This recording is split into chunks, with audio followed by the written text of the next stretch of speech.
Can we put our body language expertise to use here? I'll have a whack. They've faced off, Buzz. Have a look quick. Ooh, what do you think of that? Everything's sweet. What was wrong with that? Oh, I'm asking you. No, they're all good. They've coached together before down in Melbourne. And Who walked away was from it Ricky and Robbo a few years back? Rick wouldn't shake. Was it? What grand final was that? I think. It's your story. 19, was it? Yeah, mate, they're as good as gold, these two. They did have a stink, didn't they, a couple of years back? A long time ago, 2013, I think it was, wasn't it, Yeah, but mate? look, they coached together in Melbourne, and they've obviously got a relationship that's been re-established since they had a bit of an issue. But look, I think, to be brutally honest, every coach in this comp at some time will have a fallout after a particular game or, you know, the way things have been, tactics.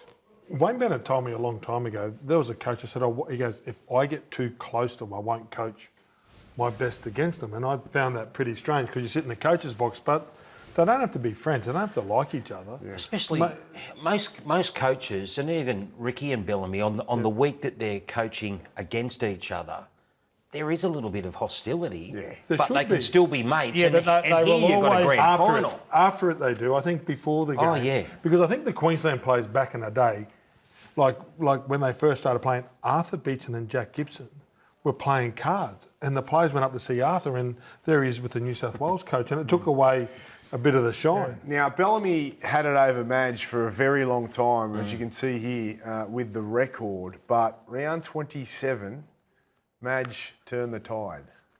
He did. And what does he take from that? Because it's a shocking record. Well, it's not just what Madge takes from it, it's what the players take from it. Because we all know that for years, forever, Melbourne have been the Broncos' hoodoo side, haven't they? Like they've always had the wood on them, and with a lot of other sides. And so for Madge and also the players to go down to Melbourne and do what they did that day, it would have to be a breakthrough moment. Like, look at this, Walsh goes through your man Munster. Like, it's just it would give them great confidence. Yeah, I watched that game live. Melbourne were a little bit down, and Hughes went off really early. Like Hughes had the shoulder, come back, went off with that, but Brisbane did a job, and it was clinical. And Melbourne are still Melbourne, and no matter who wears that jersey, they normally do the job. But Brisbane were really clinical this night. It'll give Madge and it'll give the players confidence that they had that win. And it's, you know, while his record's ordinary, Trent Robinson in recent years has got a terrible record against Penrith and Melbourne and couldn't get him over the line. And it's just a fact, you know. Some coaches are more difficult to beat than others, and I reckon he's not the only one with an ordinary record against Bellyache. All right, looking at both of these teams, it made me think, who has got the better team on paper? So I'd love your opinion. Both great teams. If you look at them, 1 through 17, Gordy, who has the better team? I think Melbourne have a better spine. Brisbane have more X factor. I think if I look at them, I think Melbourne are better side defensively. I think Brisbane have more attacking. So the answer is Brisbane. I think Brisbane have more star-starter players. If you look at their forward pack, Payne Haas the best in the game. Paddy Carrigan, we just spoke about him. He's the best. So you think that their forward pack's pretty even. But with those two guys, they've got $2 million halfbacks sitting there in Adam Reynolds. And you've got Ezra Mam, they've got a very young, exciting back line. Yeah, I reckon Melbourne, they've got them covered in a lot of areas except the middles, which is so important in finals. And with Payne Haas and with Patrick Carrigan playing lock forward, and they've got a lot of middles they can roll off. Yeah, that's where Brisbane have got a definite advantage, Crawls. Yeah. Although Stefano was sensational last week. Yeah, he was, mate. You're right with the forwards. I just think that the way I look at it, the most important players for a reason are the spine. And I think the Storm have got it all over them in the spine.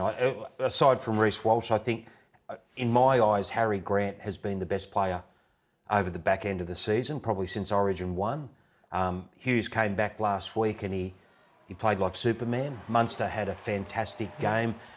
It just seems to me that Bellamy, even though they were beaten by the Broncos in, what was it, round 26 or whatever it was, 27, he's just timed their run to perfection, Bellamy has. They've improved each week as they've gone along, and I think they learn out of what they've lost in the past. I think they come back a better side this year. You mentioned the spine. Who do you think's better? I'm with Crawls. I think you can look at the team because if you look at Melbourne, if their packs if they go toe to toe and they can contain Payne Haas, I think that Melbourne have got better defence, so they can control the ruck more. If they control the ruck more, and Brisbane don't, Harry Grant then takes advantage of that through the middle, I think, And then if Harry goes, then you've got Jerome, then you've got Cameron, and and having Frank Panisi on the other night, when we said you're peaking at the right time, he straight away went to our defence, has improved out of sight in the last 2 or 3 weeks, which is an area that they needed to work on. So, I'd lean towards Melbourne. You mentioned the spine, Crawls, and you said that, you think that their spine and their legacy will be defined by this result in the weekend? Well, I think it will. I think, when you think about the Melbourne Storm and all the succession premierships they had, it was with Billy, Cooper and Cameron Smith, you know what I mean? And the last competition they won, Cameron was still there. So we've now got the best spine in the competition. You've got Harry Grant, arguably the best player, Cameron Munster, arguably the best big game player, Jerome Hughes, neck and neck with Nathan, but they still haven't won a comp. And I'm not saying this is the end for them, but even Cameron, we don't know how long he stays in Melbourne. I think it's their chance to define their legacy, to leave their mark on history. Yeah, I think they know that too. And just, Gordy, as you asked me that question before, I think they've got a real advantage with their wingers. With Warbrick and Coates, they're 6'3" or 4", they're over 100 kilos. They start their sets and they're great targets in attack. But it's how they policed it, because when I went to that game, Katoni Staggs, every right, he didn't get penalised, he just kept on taking Coates out. So he was lucky he didn't get sin bin in that But game. it's how that's refereed and officiated. And they get AFL coaching, those two wingers. They're good in the air. On the aerial stuff. And they're just both outstanding. I thought Warbrick had by far his best game of the season last week. All right, the Broncos, 19 years since their last title. So there is some expectation and pressure on I this had a team. look at that the other day. John Howard was still Prime Minister. That's how long Really? that was. Yeah. Did you like Johnny? Yeah, I was a Johnny Howard fan. Bloody oath I was, mate. What about you? It's just an unusual. I was a bit young. It was more your time, Buzz. Were you, Gordy? Do you like Johnny Howard? Anyway, back I to didn't this. mind little Johnny. Back to this. I liked his eyebrows. I'm just trying to explain. Good eyebrows. People who do realise. It's been a long time. We get it. Right. Yeah. Well, Gordy and I were having a chat about it out the back before the show, and we worked it out. Was it 6 premierships, Gordy, in the first 18 years of the Broncos, and none in the 19 years since? And you're talking about the most powerful club, the club with all the resources. The strange one for me is the coaches. I didn't realise we went through that many coaches. Yeah. Because it feels like Wayne coached there and there's been a couple, but there's been a They've few. been through about 4 or 5 coaches in that period of time. 6. And 6, right. Since Well, they there won you a go. comp. They are definite underachievers over those 19, 20 years. They definitely have had, as you say, the resources, the facilities, the new centre of excellence, certainly the talent. To win a couple of premierships in that time. And they're so overdue. Maybe this Sunday will change that. It's the momentum is one thing, and they're playing fantastically well. They're riding that wave of momentum, but then with momentum now and the position they're in becomes expectation of a following in Queensland and throughout. Throughout Queensland, Brisbane, that is nearly bigger than most, right? So it's a big game. Yeah. Adam Reynolds, Buzz.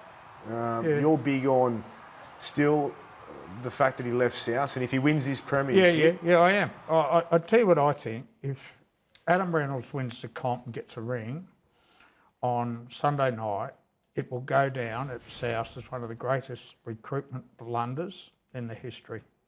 He was sent It's back a totally in. different roster. No, but hold on. Just hold on, Gordy. 2021, right? Yep. He wanted to re-sign, desperate to stay. Waterloo boy said the other night he used to practice his goal kicking there, okay? And South wanted to offer him 1 year at reduced money. He said, I want 2 years. No, wouldn't do it. And South then had to sit back and watch him take himself to Brisbane and ultimately steer this side into the grand final on Sunday afternoon.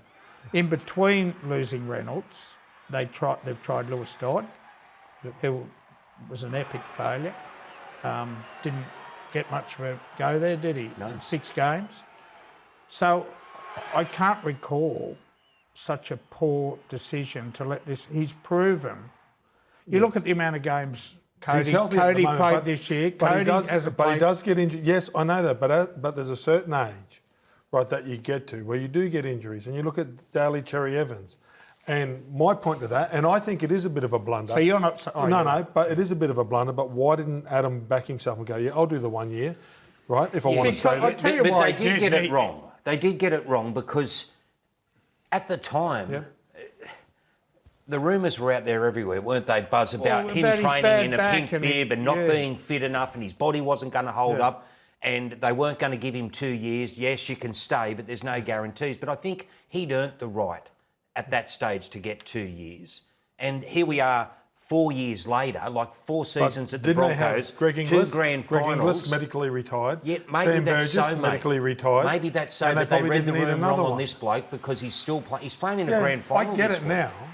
You know, Hindsight's a wonderful thing in our I'll tell you game. another thing But too. when Souths talk about injury problems, and this is not a shot at Latrell Mitchell, but look at the amount of football he's I played agree. in the last couple of years because of injuries. So they need to do something about this. They also said at the time, Buzz, they said we won't give out multi-year contracts to players over 30, and since then they've given Cody an extended deal. I think Jack Whiten joined the club on a 3-year deal when he'd passed 30.